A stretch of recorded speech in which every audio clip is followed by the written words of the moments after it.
Hi hello ನಮಸ್ಕಾರ, welcome back to my channel. ನಾನು ಸುಜಾತ. ಇವತ್ತು ಪೂಜೆ ಮಾಡ್ತಿರೋ ಬ್ಲಾಗ್ಗೆ ಹಾಕ್ತಾಯಿದ್ದೀನಿ. ಪೂರ್ತಿ ನೋಡಿ ಹೇಗೆ ಬಂದಿದೆ ಅಂತ ಕಮೆಂಟ್ ಮಾಡೋದು ಮರಿಬೇಡಿ. ಕಮೆಂಟಲ್ಲಿ ತಿಳಿಸಿ ಹೇಗೆ ಬಂದಿದೆ ವಿಡಿಯೋಸ್ ಅಂತ.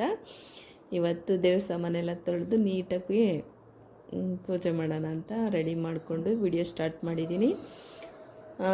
ಇವತ್ತು ವಿಶೇಷ ಏನಂದರೆ ರಾಯರು ಬಂದಿದ್ದಾರೆ. ರಾಯರು ಫೋಟೋ ತೊಗೊಬಂದು ಕೊಟ್ಟಿದ್ದಾರೆ ಮಂತ್ರಾಲಯಕ್ಕೆ ಹೋಗಿದ್ರು. ಯಾರು ಅಂತ ಹೇಳ್ತೀನಿ ಮುಂದೆ, ಪೂರ್ತಿ ವಿಡಿಯೋ ನೋಡಿ. ಫೋಟೋ ತೊಗೊಬಂದಿದ್ದಾರೆ, ಹಾಗಾಗಿ ಇವತ್ತು ಪೂಜೆ ಮಾಡ್ತಾ ಇರೋ ವಿಡಿಯೋನೇ ಹಾಕ್ತಾಯಿದ್ದೀನಿ. ರಾಯರು ಫೋಟೋ ತಂದು ಕೊಟ್ಟಿದ್ದಾರೆ. ಇವತ್ತು ಬ್ಲಾಗಲ್ಲಿ ಪೂಜೆ ಮಾಡ್ತಿರೋದೇ ಇರುತ್ತೆ. ಹೇಗೆ ಬಂದಿದೆ ಅಂತ ತಿಳಿಸಿ ಕಮೆಂಟ್ ಬಾಕ್ಸಲ್ಲಿ. ಮತ್ತೆ ಹೇಳ್ತಾಯಿದ್ದೀನಿ ಅನ್ಕೋಬೇಡಿ. ನಿಮ್ಗೇನಾದರೂ ಡೌಟ್ ಇದ್ರೂ ತಿಳಿಸಿ ಕಮೆಂಟ್ ಬಾಕ್ಸಲ್ಲಿ. ನೋಡ್ಬೋದು ದೇವ್ರ ಸಾಮಾನೆಲ್ಲ ನೀಟಾಗಿ ದೇವ್ರ ಪಾತ್ರೆ ಎಲ್ಲ ಕ್ಲೀನ್ ಮಾಡಿಕೊಂಡು ವಿಡಿಯೋ ಮಾಡ್ತಾಯಿದ್ದೀನಿ. ನಾನು ಬಸವನ ಜಯಂತಿ ಹಬ್ಬದಲ್ಲಿ ಒಂದು ಸಣ್ಣದೊಂದು ಅಂದರೆ ಹಸು ಕರು ಇರೋದು ಬೆಳ್ಳಿದು ತೊಗೊಂಡಿದ್ದೆ. ಇದು ದೇವ್ರ ಪೂಜೆ ಮಾಡೋವಾಗೆಲ್ಲನೂ ಅಷ್ಟೇ ನೀಟಾಗಿ ಮನೆಯೆಲ್ಲ ಕ್ಲೀನ್ ಮಾಡಿ ದೇವ್ರ ಸಾಮಾನೆಲ್ಲ ಕ್ಲೀನ್ ಮಾಡಿ ಪೂಜೆ ಮಾಡೋದು. ಹೂವನ್ನು ನೋಡ್ಬೋದು, ಎಲ್ಲ ಹೂವು ತೊಗೊಬಂದಿದೆ. ಇವತ್ತು ತುಳಸಿನೂ ತೊಗೊಬಂದಿದ್ದೀನಿ, ರಾಯರಿಗೆ ಇಷ್ಟ ಅಂತ ಹೇಳ್ಬಿಟ್ಟು. ಇದು ದೇವ್ರ ಸಾಮಾನೆಲ್ಲ ನೀಟಾಗಿ ಕ್ಲೀನ್ ಮಾಡಿರೋದು. ನಮ್ಮ ಮನೆಗಿರೋ ದೇವರೆಲ್ಲ ತೋರಿಸ್ತಾ ಇದ್ದೀವಿ ಇವತ್ತು. ನೀಟಾಗಿ ಕಂಪ್ಲೀಟಾಗಿ ವಿಡಿಯೋ ಮಾಡ್ತಾಯಿತ್ತು ನಮ್ಮ ಸುಜನ್. ನೀವು ಅಷ್ಟೇ ಕವಡೆ, ಗೋಮತಿ ಚಕ್ರ ಮತ್ತು ಕಮಲದ ಬೀಜ ಇಷ್ಟು ಲಕ್ಷ್ಮಿಗೆ ಇಷ್ಟ ತಂದು ದೇವ್ರ ಮನೇಲಿ ಇಟ್ಟು ಪೂಜೆ ಮಾಡಿ. ನಾನು ಇದನ್ನು ಗೊರವನಹಳ್ಳಿಲಿ ಹೋಗಿದ್ದಾಗ ತೊಗೊಬಂದಿದ್ದೆ. ಒಂದು ಅಷ್ಟು ಲಕ್ಷ್ಮಿ ಇರೋದೊಂದು ನೋಡ್ಬೋದು ತಾಮ್ರದ್ದು, ಅದು ಅಷ್ಟೇ ಗೊರವನಹಳ್ಳಿಲಿ ಗಿಫ್ಟಾಗಿ ಕೊಟ್ಟಿದ್ದರು. ಅದೆಲ್ಲ ಇಟ್ಟರೆ ತುಂಬ ಒಳ್ಳೆಯದು ಮನೆಗೆ.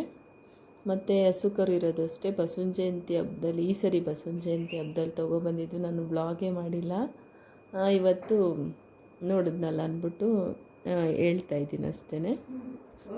ಯೂಟ್ಯೂಬ್ ಸ್ಟಾರ್ಟ್ ಮಾಡಿದ್ರೂ ಎಷ್ಟು ವೀಡಿಯೋಸ್ ಮಾಡಬೇಕು ಅಂತಂತೀನಿ, ವಿಡಿಯೋನೇ ಮಾಡೋಕ್ಕಾಗಿರಲಿಲ್ಲ. ಇದು ಪ್ರಸಾದ, ಇದು ಫೋಟೋ.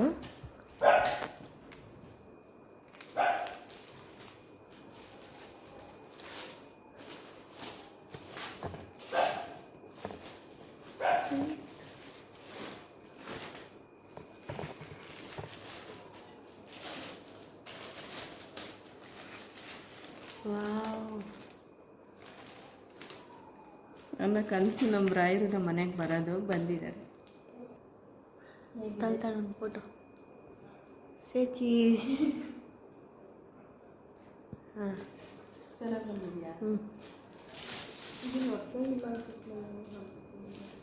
ಇನ್ನೇನು ಒರೆಸ್ತೀಯಾ?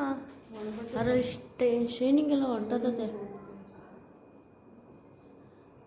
ಈ ಕಡೆ ಸ್ಕ್ರೀನಿಗೆ ನೋಡ್ಸು ಇನ್ನು.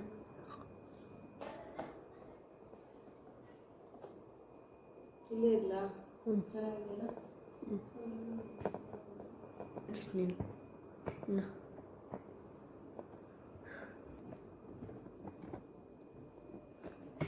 ಬಂದಿದೆ ನಮ್ಮ ಮನೆಗೆ. ನಮ್ಮ ಫ್ರೆಂಡ್ ತಂದು ಕೊಟ್ಟರು, ಕಾವ್ಯ ಅಂತ.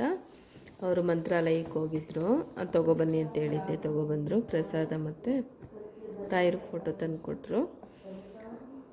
ನನಗೆ ರಾಯರ ಫೋಟೋ ಮಂತ್ರಾಲಯದಿಂದನೇ ತರಿಸ್ಕೊಬೇಕು ಅಂತ ತುಂಬ ಆಸೆ ಇತ್ತು.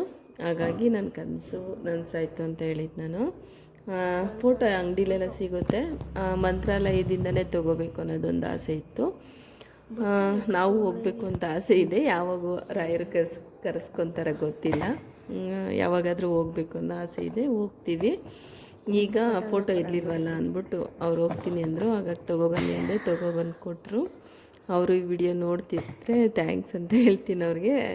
ತಂದು ಕೊಟ್ಟಾಗ ಥ್ಯಾಂಕ್ಸ್ ಹೇಳಲೇ ಇಲ್ಲ, ಹಾಗಾಗಿ ಥ್ಯಾಂಕ್ಸ್ ಅಂತ ಹೇಳ್ತಾಯಿದ್ದೀನಿ ಕಾವ್ಯನಿಗೆ.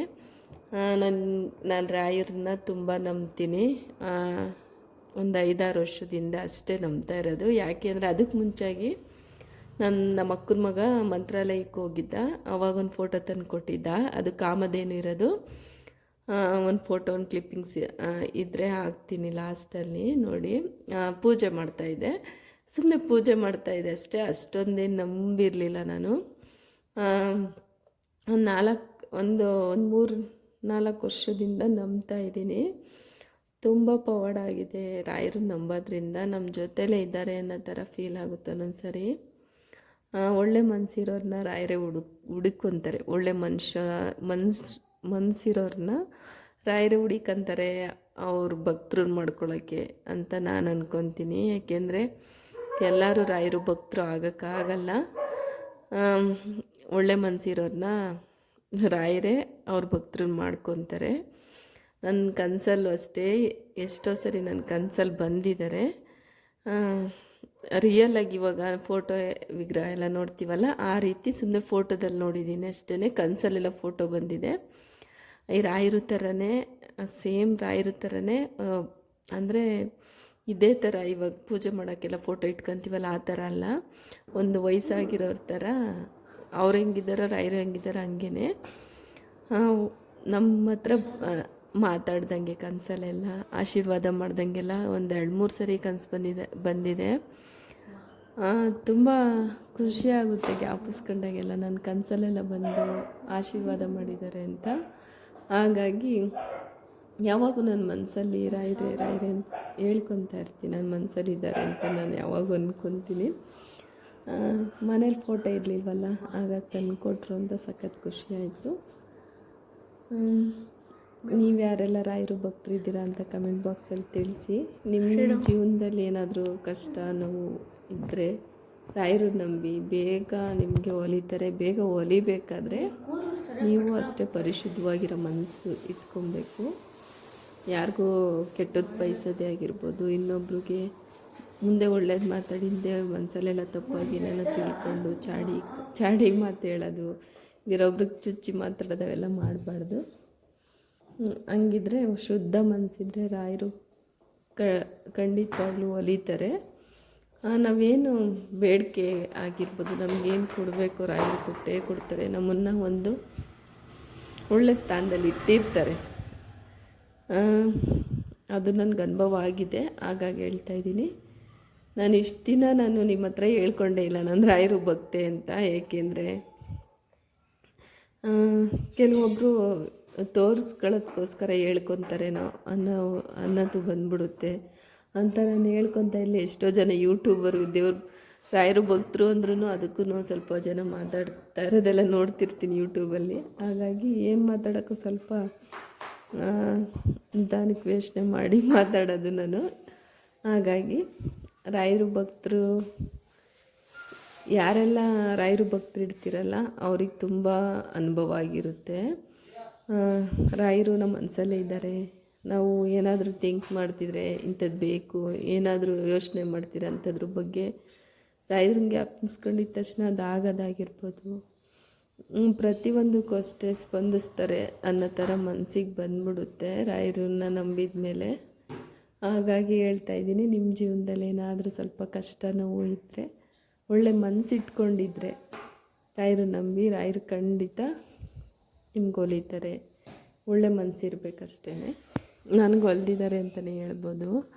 ನಾನೇನಾದರೂ ಸ್ವಲ್ಪ ಮನಸ್ಸಲ್ಲಿ ಏನಾದರೂ ಗೊಂದಲ ನೋವು ಇದ್ದರೆ ಸಾಕು, ರಾಯರಂಗೆ ಜ್ಞಾಪಿಸ್ಕೊಂಡಿದ್ದ ತಕ್ಷಣ ಅದಕ್ಕೊಂದು ಕ್ಲಾರಿಟಿ ಸಿಗುತ್ತೆ, ಆ ನೋವಿಗೊಂದು ಪರಿಹಾರನೂ ಸಿಗುತ್ತೆ.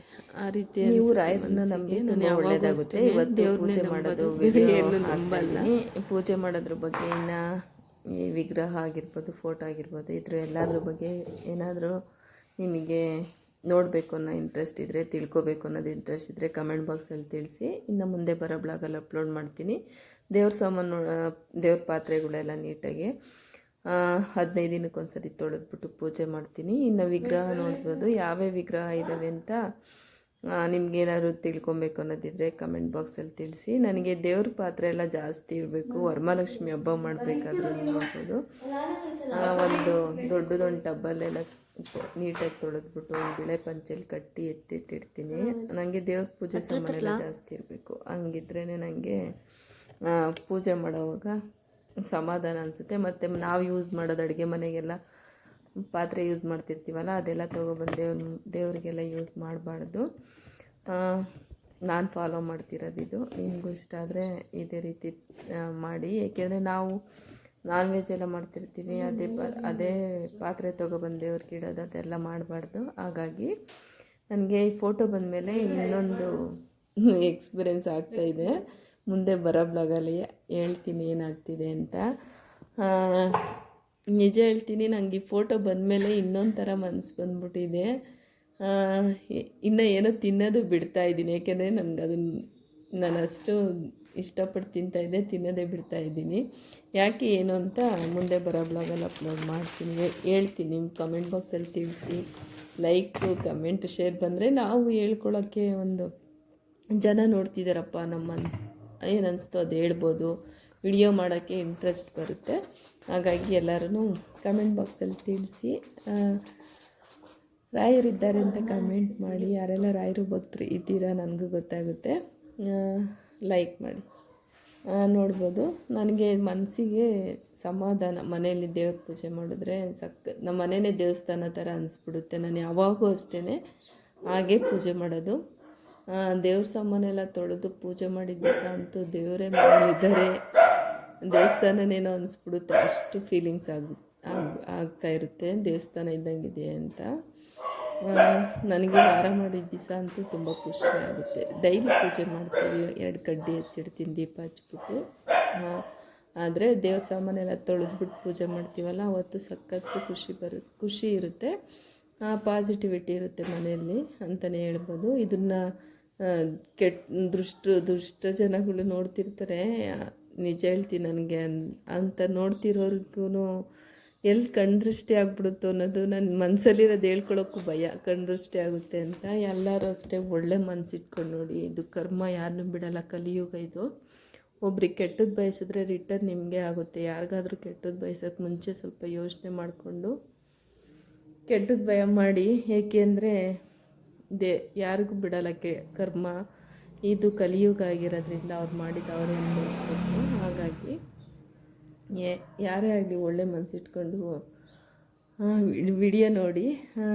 ಹಾಗಾಗಿ ಹೇಳ್ತಾ ಇದ್ದೀನಿ, ಕಣ್ದೃಷ್ಟಿ ಬಿಡೋರು ಇದ್ದಾರೆ, ಹೌದಾ ಹಿಂಗ ಅಂತ ತಿಳ್ಕೊಬಿಡ್ತಾರೆ. ಹಾಗಾಗಿ ಏನೇ ಆಗ್ತಿದೆ ಹೇಳ್ಕೊಳಕ್ಕೂ ಭಯ.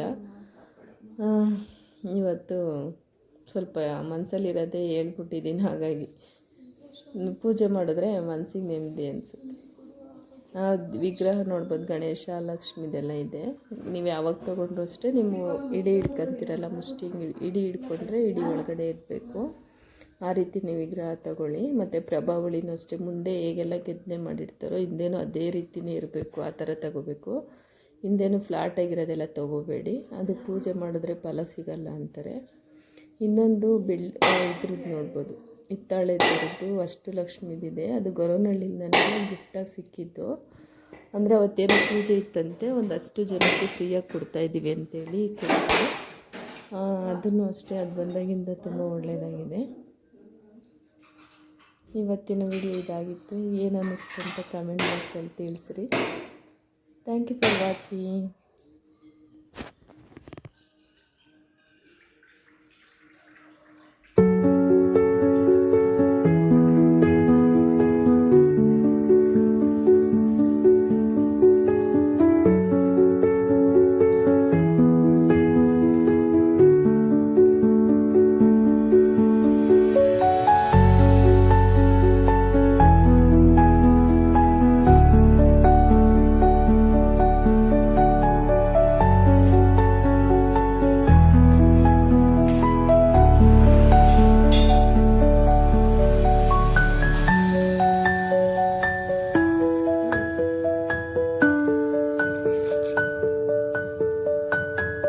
My 80% is off.